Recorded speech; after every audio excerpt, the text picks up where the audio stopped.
very special lady with us right now, Anne Marie. She has a story you're not going to believe. This is outside the walls. This is revival outside the walls. You epitomize what that phrase means so much. Let's go back 10 years ago, okay? Okay. Tell us where you were 10 years ago. My husband and I lived in San Diego. He was a police officer. We had two little children, 5 and 8 years old.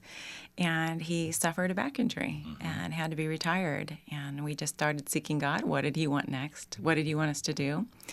And he told us that he wanted us to sell out and go to a place he would show us. So we felt a little bit like Abraham that was setting out somewhere unknown. And we did exactly that. We sold out of our house, got in a little trailer. Not knowing where God was going to lead. Not knowing where. No idea. No idea. This is like Abraham. It This really is- it It's was. like stepping out.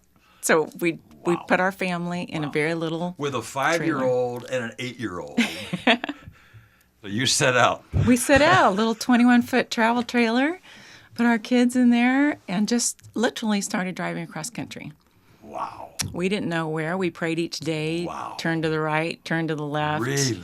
and thought, God, wherever you want us to go today, whoever you want us to talk to today, wherever you want to direct us. And he started speaking to our hearts, and he showed me in my heart what I had always wanted. A little house in the country, a place where I could raise my kids, do the canning, the whole, little town bit. And God said, you could have this, but if you come with me, you could have more. End result is you got your little place in the country, though, right? Oh, I think so. But that's And I'll be jumping doing ahead. canning. Yeah. Well, we'll get there yet. Okay. So we eventually, God called us to go overseas. So we thought, all right, we can do that too. We can do this wherever you want us to go. Where did you go? Well, maybe I should go with the timing. 9/11 hit, and people were very afraid. This was right after 9/11. Yeah.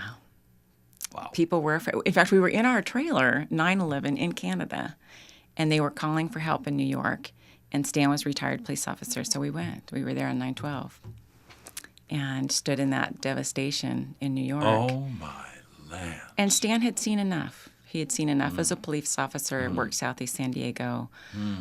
We stood there in New York and saw basically the carnage that had happened. And everybody was so afraid of the Middle East and Muslims. And we just thought, God, let us go and love on those people.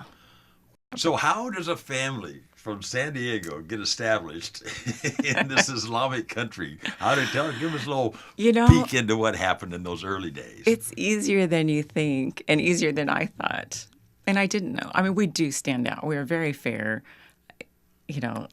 obviously tall. And so you just stand above and it's just, you're not going to blend.